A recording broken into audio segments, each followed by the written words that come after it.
Jeet media network ಎಂದೆಂದಿಗೂ ನಿಮ್ಮೊಂದಿಗೆ. ವೀಕ್ಷಕರೇ ನಮಸ್ಕಾರ. ಜೀತ್ ಮೀಡಿಯಾ ನೆಟ್ವರ್ಕ್ ಯೂಟ್ಯೂಬ್ ವಾಹಿನಿಯ ವಿಶೇಷ ವಿಡಿಯೋ ನೋಡೋದಕ್ಕೆ ನಿಮಗೆಲ್ಲ ಸ್ವಾಗತ.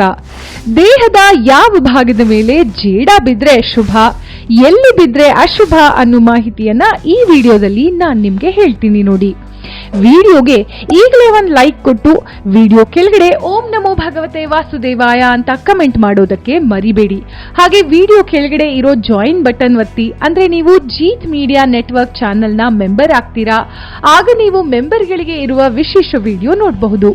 ವೀಕ್ಷಕರೇ, ಮೊದಲಿಗೆ ಜೇಡ ಮೈ ಮೇಲೆ ಅಥವಾ ದೇಹದ ಯಾವುದೇ ಭಾಗದ ಮೇಲೆ ಬೀಳೋದು ಏನನ್ನ ಸೂಚಿಸುತ್ತೆ ಅನ್ನೋದನ್ನ ನೋಡೋಣ. ಈ ಪುಟ್ಟ ಜೀವಿ ಜೇಡ ನಮ್ಮ ದೇಹದ ಮೇಲೆ ಬೀಳೋದು ಹಲವಾರು ಅರ್ಥಗಳನ್ನ ಸೂಚಿಸುತ್ತೆ. ಅದು ನಮ್ಮ ದೇಹದ ಯಾವ ಭಾಗದ ಮೇಲೆ ಬೀಳುತ್ತೆ ಅನ್ನೋದರ ಮೇಲೆ ಅರ್ಥ ಬದಲಾಗ್ತಾ ಹೋಗುತ್ತೆ. ಮೊದಲಿಗೆ ಜೇಡವು ಮುಖದ ಮೇಲೆ ಬಿದ್ರೆ ನೀವು ವ್ಯವಹಾರದಲ್ಲಿ ಯಶಸ್ಸನ್ನ ಪಡೆಯಲಿದ್ದೀರಿ ಅನ್ನೋದನ್ನ ಸೂಚಿಸುತ್ತೆ.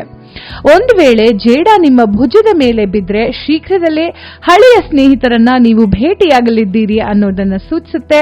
ಇನ್ನು ಕೈ ಮೇಲೆ ಜೇಡ ಬಿದ್ರೆ, ಅದರಲ್ಲೂ ಬಲಗೈ ಮೇಲೆ ಬಿದ್ರೆ ಶೀಘ್ರದಲ್ಲೇ ನಿಮಗೆ ಹಣ ಹರಿದು ಬರುತ್ತೆ ಅನ್ನೋದನ್ನ ಸೂಚಿಸುತ್ತೆ. ಆದ್ರೆ ಒಂದು ವೇಳೆ ಜೇಡ ಎಡಗೈ ಮೇಲೆ ಬಿದ್ರೆ ನಿಮ್ಮ ಹಣ ನಷ್ಟವಾಗೋದು ಖಚಿತ. ಹಾಗಾಗಿ ಹುಷಾರಾಗಿರಿ. ಇನ್ನು ಜೇಡ ತಲೆಯ ಮೇಲೆ ಬಿದ್ರೆ ಅದು ಶುಭ ಸೂಚನೆಯಾಗಿದೆ. ಅಂದ್ರೆ ಶೀಘ್ರದಲ್ಲೇ ನಿಮಗೆ ಗುಡ್ ನ್ಯೂಸ್ ಸಿಗುತ್ತೆ ಅನ್ನೋದನ್ನ ಇದು ಸೂಚಿಸುತ್ತೆ. ಅದೇ ಜೇಡ ಕೂದಲಿನ ಎಡೆಯಲ್ಲಿ ಸಿಲುಕ್ ಹಾಕೊಂಡಿದ್ರೆ ನೀವು ಯಾವುದೋ ಸಮಸ್ಯೆಯಲ್ಲಿ ಸಿಕ್ಕಾಕೊಂಡಿದ್ದೀರಿ, ನಿಮಗೆ ಹತ್ತಿರವಿರುವ ವ್ಯಕ್ತಿ ನಿಮ್ಮ ಸಹಾಯಕ್ಕೆ ಬರುತ್ತಾರೆ ಅನ್ನೋದನ್ನ ಸೂಚಿಸುತ್ತೆ. ಇವಿಷ್ಟು ಜೇಡ ನಿಮ್ಮ ದೇಹದ ಮೇಲೆ ಬಿದ್ರೆ ಏನನ್ನ ಸೂಚಿಸುತ್ತೆ ಎನ್ನುವ ಮಾಹಿತಿ. ಇನ್ನು ಮನೆಯಲ್ಲಿ ಜೇಡರ ಬಲೆ ಕಟ್ಟಿದ್ರೆ ಅದಕ್ಕೇನರ್ಥ, ಅದು ಒಳ್ಳೆಯದಾ ಅಥವಾ ಕೆಟ್ಟದ್ದಾ, ಇನ್ನು ನಿಮ್ಮ ಜೀವನದ ಮೇಲೆ ಯಾವ ಪರಿಣಾಮ ಬೀರುತ್ತೆ ಅನ್ನೋದನ್ನ ನೋಡೋಣ. ವೀಕ್ಷಕರೇ, ಮನೆಯೊಳಗೆ ಕೊಳಕು ಇರುವುದು ಅಂದ್ರೆ ವಾಸ್ತುಶಾಸ್ತ್ರದಲ್ಲಿ ತುಂಬಾನೇ ಕೆಟ್ಟದ್ದು ಎಂದು ಪರಿಗಣಿಸಲಾಗಿದೆ. ಒಂದು ವೇಳೆ ನಿಮ್ಮ ಮನೆಯೊಳಗೆ ಹೆಚ್ಚು ಜೇಡರ ಬಲೆಗಳಿದ್ರೆ ಅದು ನಿಮಗೆ ದುರಾದೃಷ್ಟವನ್ನ ತಂದುಕೊಡುತ್ತೆ. ಹೌದು, ಶಾಸ್ತ್ರಗಳಲ್ಲಿ ಜೇಡರ ಬಲೆಯನ್ನ ದುರಾದೃಷ್ಟಕ್ಕೆ ಕಾರಣವೆಂದು ಪರಿಗಣಿಸಲಾಗಿದೆ. ಯಾಕಂದ್ರೆ ನಿಮ್ಮ ಮನೆಯೊಳಗಿನ ಈ ಬಲೆಗಳು ನಕಾರಾತ್ಮಕ ಶಕ್ತಿಯನ್ನ ಹೆಚ್ಚಿಸುತ್ತೆ, ಜೊತೆಗೆ ಮನೆಯೊಳಗಿನ ಸಕಾರಾತ್ಮಕ ಶಕ್ತಿಯನ್ನ ಕಡಿಮೆ ಮಾಡುವ ಶಕ್ತಿ ಈ ಜೇಡರ ಬಲೆಗಳಿಗೆ ಇರುತ್ತೆ.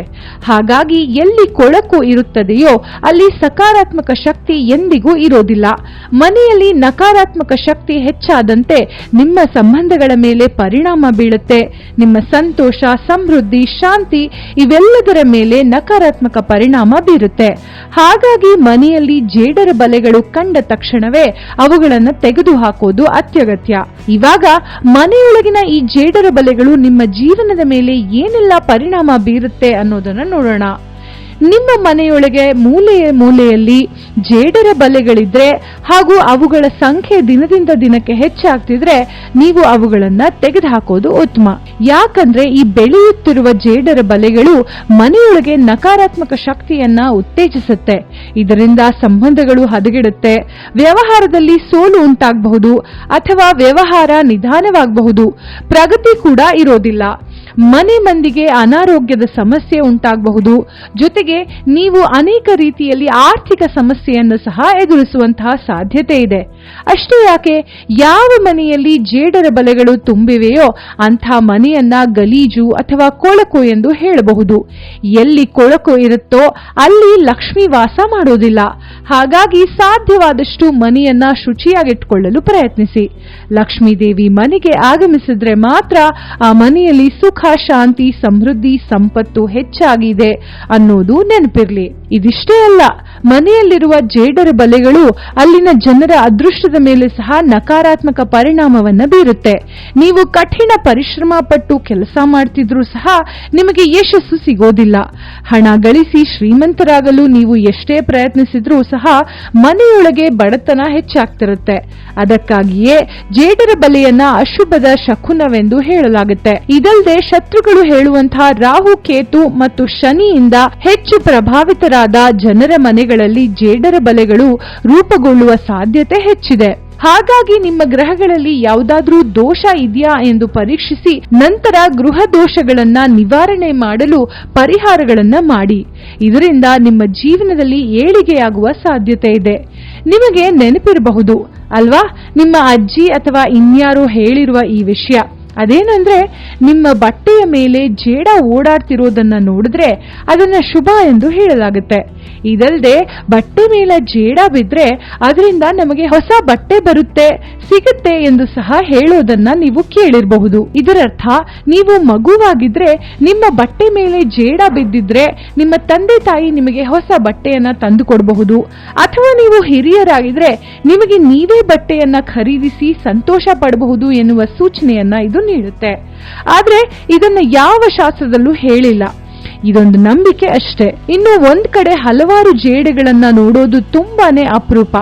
ಯಾಕಂದ್ರೆ ಜೇಡಗಳು ಸಾಮಾನ್ಯವಾಗಿ 1 ಅಥವಾ 2 ಜೊತೆಯಾಗಿ ಬಲೆಗಳನ್ನ ಕಟ್ಟಿರೋದನ್ನ ನೋಡ್ತೇವೆ. ಆದ್ರೆ ಹೆಚ್ಚು ಒಂದು ಕಡೆಯಲ್ಲೇ ಇರೋದು ಕಡಿಮೆ. ಆದ್ರೆ ಒಂದ್ ವೇಳೆ ನೀವು ಮನೆಯ ಯಾವುದೋ ಮೂಲೆಯಲ್ಲಿ ಹೆಚ್ಚಿನ ಸಂಖ್ಯೆಯಲ್ಲಿ ಜೇಡಗಳನ್ನ ಜೊತೆಯಾಗಿರೋದನ್ನ ನೋಡಿದ್ರೆ ಇದರರ್ಥ ಹೆಚ್ಚಿನ ಸಂಖ್ಯೆಯಲ್ಲಿ ಶತ್ರುಗಳು ನಿಮಗೆ ಹಾನಿ ಮಾಡಲು ಕಾಯ್ತಿದ್ದಾರೆ ಅನ್ನೋದನ್ನ ಸೂಚಿಸುತ್ತೆ. ಹಾಗಾಗಿ ನೀವು ಜಾಗರೂಕರಾಗಿರಿ. ಇದಿಷ್ಟೇ ಅಲ್ಲ ವೀಕ್ಷಕರೇ, ಒಂದ್ ವೇಳೆ ಜೇಡ ನಿಮಗೆ ಕಚ್ಚಿದ್ರೆ ಅದನ್ನ ಕೂಡ ತುಂಬಾನೇ ಅಶುಭದ ಸಂಕೇತ ಎಂದು ಪರಿಗಣಿಸಲಾಗುತ್ತೆ.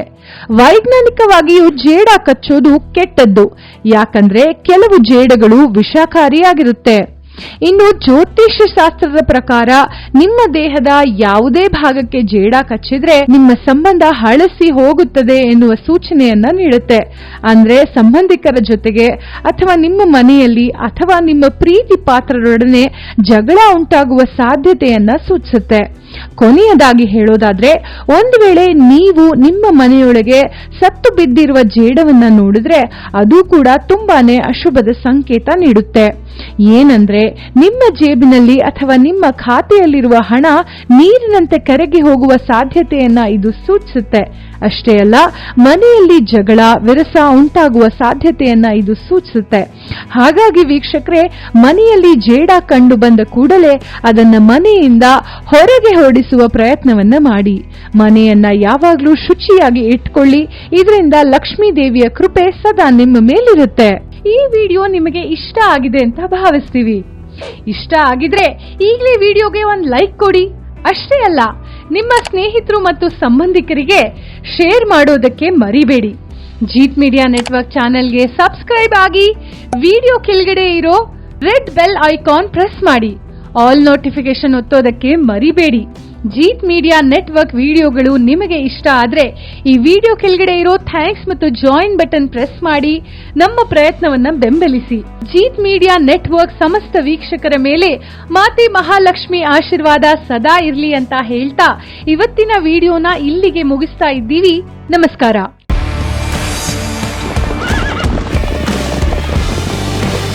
ಜೀತ್ ಮೀಡಿಯಾ ನೆಟ್ವರ್ಕ್ ಎಂದೆಂದಿಗೂ ನಿಮ್ಮೊಂದಿಗೆ.